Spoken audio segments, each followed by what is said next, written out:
नमस्कार, आप देख रहे हैं हिमाचल अभी। मैं हूं आपके साथ राजेश कुमार। जिस वीकेंड कांग्रेस पार्टी उदयपुर में चिंतन शिविर लगा के बैठी थी, उसी दौरान मानिक साहा ने बीजेपी की तरफ से त्रिपुरा के सीएम पद की शपथ ली। खास बात यह है कि वह कांग्रेस बैकग्राउंड से आते हैं। साहा कांग्रेस से जुड़े पूर्वोत्तर के ऐसे चौथे शख्स हैं जो अब बीजेपी के सीएम बन चुके हैं। आलम यह है कि देश भर में 8 मुख्यमंत्री एक समय कांग्रेसी रहे हैं। आखिर ऐसा क्या है कि कांग्रेस में जो भी नेता कमजोर नजर आता है, वह बीजेपी में जाकर निखर जाता है। कांग्रेस छोड़ने का सिलसिला अभी थमा नहीं है। एक दिन पहले ही गुजरात से हार्दिक पटेल का इस्तीफा सामने आया, जिन्हें कुछ साल पहले भविष्य में कांग्रेस का फेस बताया जा रहा था। ऐसे में कई सवाल उठते हैं कि कांग्रेस से बाहर जाते ही वो क्या चीज है जो उन्हें सफल बना देती है।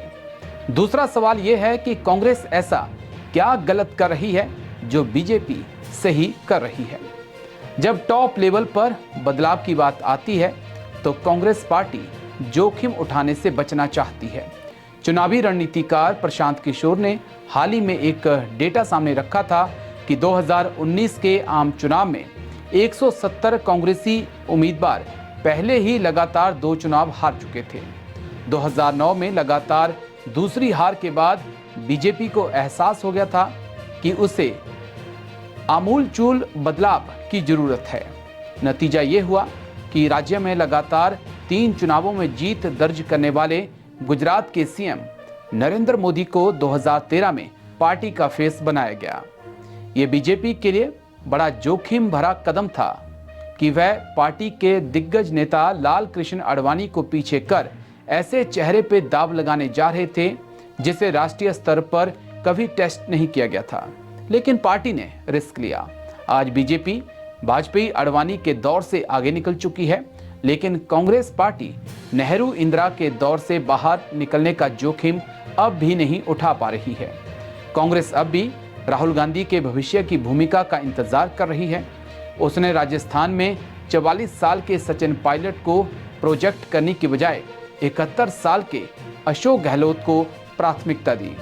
मध्य प्रदेश में दिग्विजय सिंह और कमलनाथ के सामने खुद को किनारे किए जाने के बाद 51 साल के ज्योतिरादित्य सिंधिया ने पार्टी को अलविदा कह दिया। छत्तीसगढ़ कांग्रेस ने अपनी लीडरशिप बदली, लेकिन तब जब लगभग सभी बड़े नेता एक नक्सल हमले में मारे गए थे। इससे ठीक उलट उत्तर प्रदेश में योगी आदित्यनाथ के उत्थान ने बीजेपी के स्टेट लीडर्स की एक पूरी पीढ़ी को पीछे धकेल दिया है। चिंतन शिविर में कांग्रेस ने लोक कल्याण की बात करते हुए निजी क्षेत्र की नौकरियों में आरक्षण की वकालत की है। उसने बीजेपी के इंडिया शाइनिंग मॉडल पे अटैक किया, लेकिन वह भूल गए कि एक दशक से भी ज्यादा समय पहले भगवा पार्टी उस नारे को तिलांजलि दे चुकी है। वास्तव में कांग्रेस पार्टी भूतकाल में बोलने में तेज है। वह अब भी इंदिरा गांधी के गरीबी हटाओ वाले नारे में फंसी हुई है। उसे एहसास नहीं है कि आज 60% से ज्यादा भारतीय उनकी मौत के बाद पैदा हुए हैं। उधर बीजेपी पूरी सतर्कता के साथ नए इंडिया, नए मध्यम वर्ग, यूनिकॉर्न और $5 ट्रिलियन इकोनॉमी की बात पे बल देती है।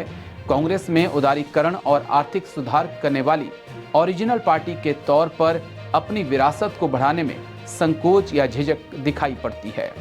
बीजेपी आज एक हार्डलाइन भाषा बोलती है जो वाजपेयी के दौर से बिल्कुल अलग है।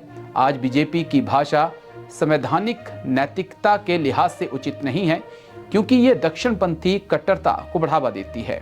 हालांकि बीजेपी अपनी इस लाइन के लिए किसी तरह की क्षमा या गलती नहीं मानती। दूसरी तरफ हिंदू विरोधी या सॉफ्ट हिंदुत्व कहे जाने के बीच फंसी कांग्रेस आधुनिक सशक्त धर्मनिरपेक्षता को खुले तौर पर अपनाने को लेकर दृढ़ नजर आती है।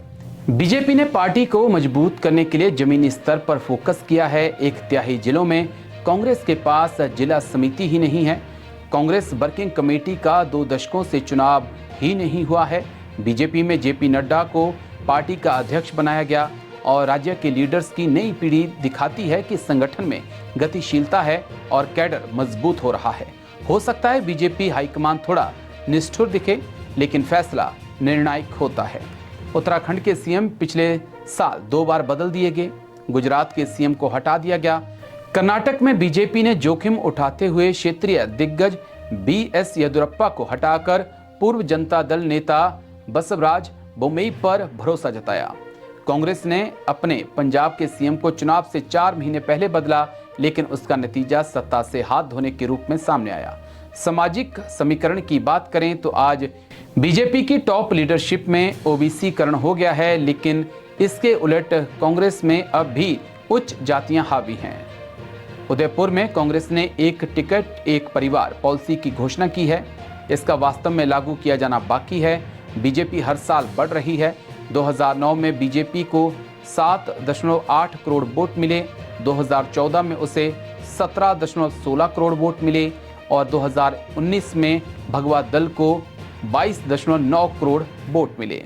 इस तरह से देखिए तो 2009 की तुलना में उसे 3 गुना वोट मिले हैं।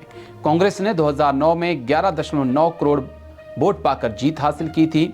2014 में उसे 10.69 करोड़ वोट मिले और 2019 में 11.94 करोड़ वोट मिले। कांग्रेस अपने जनाधार को बढ़ाने में असफल साबित हुई है और सिकुड़कर अपने पारंपरिक वोट बैंक तक ही सीमित हो चुकी है। तो बुलेटिन में मेरे साथ इतना ही। प्रदेश की खबरों के लिए देखते रहिए हिमाचल अभी अभी।